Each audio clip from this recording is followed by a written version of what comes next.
Hi, this is Christine with Teaching on a Cart.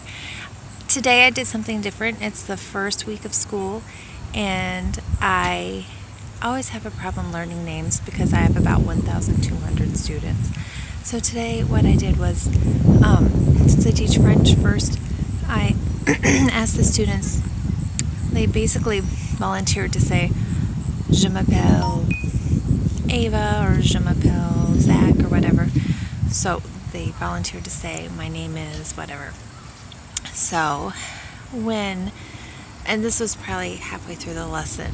So when they did that, I would say, okay, Ava, and I would sort of commit it to memory and use whatever mnemonic devices to remember Ava. And then the next person, Je m'appelle Zach. Then I would say, Ava, Zach.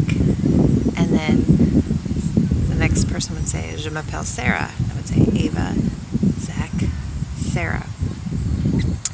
And I found that I was actually able to go up to about 10 students and remember them all. And it was kind of fun. It was fun for the students. And it was very challenging. And sometimes there's unusual names, and that's fine. I just sort of remembered like something that rhymed with it in my head.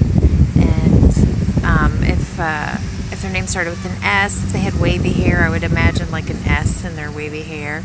If they had a name that started with an A, if they had kind of like pointy eyebrows, I would imagine those were A's or something. So I, scrambled in my brain to find a million ways to remember their names, but it was just using short-term memory, so it was okay.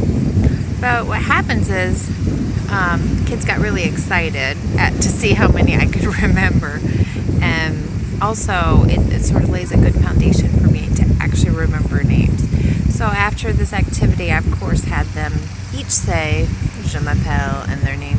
So each of them ended up saying Je m'appelle and their name, and but at that point they weren't as shy about it because they could see me struggling and see me mess up, and so they felt like it was maybe a safe environment to mess up, which is what you want in a foreign language class. So that's what I did today. I think it worked really well. I ended up remembering a lot of the names that I had, did the activity with. And then when I called on volunteers and stuff, I actually was calling on kids by name on the first day. So we'll see how that goes, but that's what I'm trying this year.